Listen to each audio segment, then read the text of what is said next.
I'm Stacey Holmes, and this is Glordinary, a few moments where we celebrate God's glory and champion the ordinary. I'm glad you're here.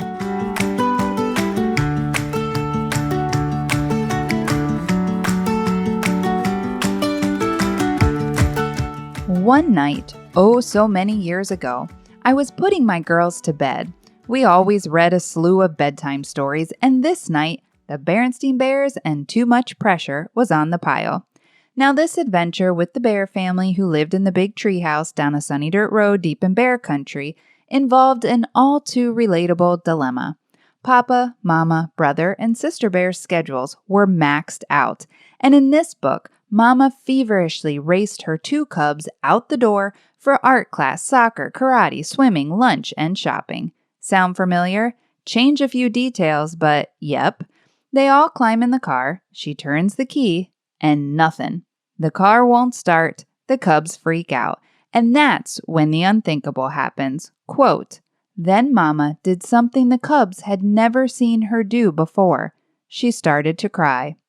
And as I read this book to my then 6- and 3-year-old daughters, my voice cracked and my breath caught in my throat. My girls looked at me, and Livia asked, "Mommy?"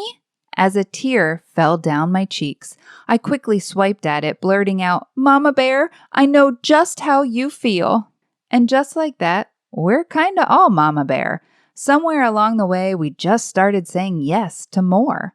More work, more play, more opportunity, more debt, more binging, more. Our strengths, our weaknesses, our schedules, bursting under too much pressure. And here's the thing. We weren't made for this pace, this schedule, this multitasking myth, this crazy frenetic season of life that we claim is, quote, just a season. Our priorities keep procreating, and these babies are all out of whack. It's too much. But it wasn't supposed to be this way, and I'll prove it. Now, friend, you know I love me a good etymology story. That's word origin for the non-etymological nerds among us. Here's something fun for you to chew on. Our modern usage of the word priorities is just that, modern. In fact, the word priorities didn't even exist until sometime in the 1900s. Thank you, Industrial Revolution. The word priority is traced back to the English language in the 1400s, and it was, wait for it, a singular noun. Singular. One. Priority meant the single most important thing, the very first thing, the prior thing. For 500-ish years, the word stayed singular in its usage until we changed it to be plural, priorities. What does this mean? Well, it definitely doesn't mean we're more well-rested, I can tell you that. But check out what author Greg McKeown in his book Essentialism says about this change from priority to priorities. He says, quote, "Illogically, we reasoned that by changing the word, we could bend reality." By changing the word, we could bend reality. As if now we could suddenly have multiple single most important things. Yeah, how's that working for you? Probably about as well as it does for me. So let's think about it. If everything is a priority, nothing is really a priority. And if everything is of first and foremost importance, nothing is really of first and foremost importance. Yet this is how we live our lives, or at least how we pattern our lives. Saying that we're living, that might be a bit of a stretch. Which is why another woman's story caught my attention. Move over, Mama Bear, and let me read you another quick bedtime story.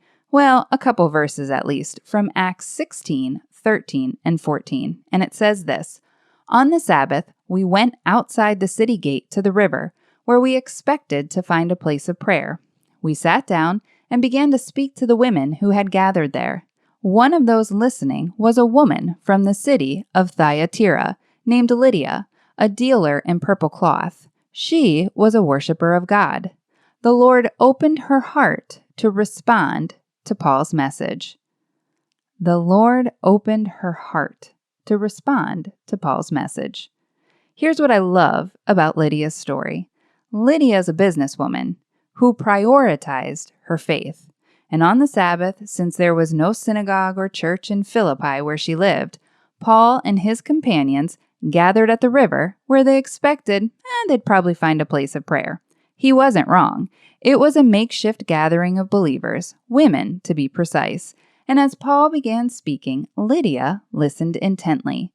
In fact, Acts 16:14 is a repeat of what we chatted about last week.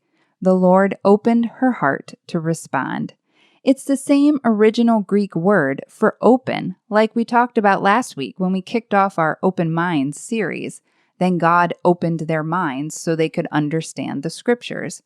God opened Lydia's heart, which actually means mind here in the Greek. He expounded upon her mind, thoroughly opened her heart, thoroughly opened her thoughts to respond. And it wouldn't be a glordinary conversation if we didn't just break down one more word. It's that word, respond. The Lord opened her heart to respond to Paul's message. Here, that word is proseko, and it means to hold the mind toward, to pay attention. In essence, to keep the priority as the priority, front of mind. A more literal reading would sound like this.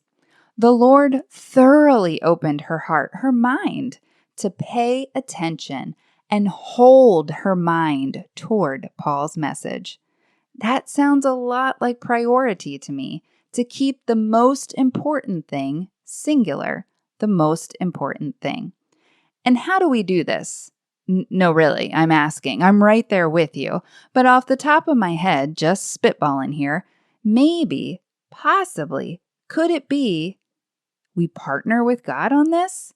I mean, we could try that for a change, right? I joke, but seriously, number one, let's implement what we saw Lydia experience in Acts 16. I think that's going to be my new prayer. Lord, hold my mind toward your message. Keep your message, your priority for me, front of mind. It's like I can visualize two hands holding the sides of my head to keep me steady, focused, held in place. Shoot, let's pray that God would thoroughly open our mind to His priority and hold our mind toward it. Number two, practically, we probably need to say no a lot and a lot more often. Ugh, that's so hard, right? Some excellent practical tips, though, can be found in McEwen's Essentialism book. He gives clear criteria for cutting the clutter of priorities to whittle it down to priority. Like he says, quote, if it isn't a clear yes, then it's a clear no. And number three, we could call common sense off the bench and back on the field. Let's get honest. We're finite beings with finite resources. Plus, we're old, and our good old American grit isn't always working for our benefit here. And if I could draw inspiration one more time from our dear bear friends down a sunny dirt road deep in bear country, and to answer your question, no, I never did think I'd be discussing the Berenstain Bears on Glordinary, but here we are. Well, after Mama Bear's breakdown, they called a family meeting right then and there to scale back, to peel the plural of priorities back down to the single most important priority.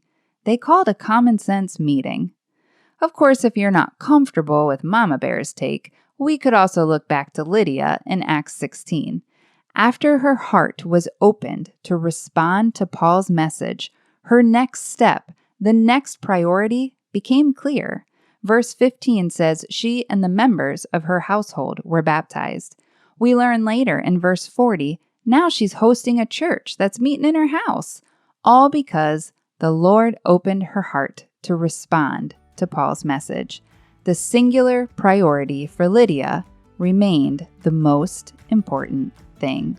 Friend, if you're in need of discernment for a big decision, or even just attempting to navigate the obstacles of opportunity or scale back on your priorities, plural, I encourage you to go back and listen to our conversations in episode 44, You, Me, or Bad Pizza, And episode 10, Inner Compass, as you make your next right step. May your priority, may my priority be the single most important thing. Then God opened her heart to respond to Paul's message. Remember, you're not alone in this. I'm praying for you, friend. Have a glordinary day.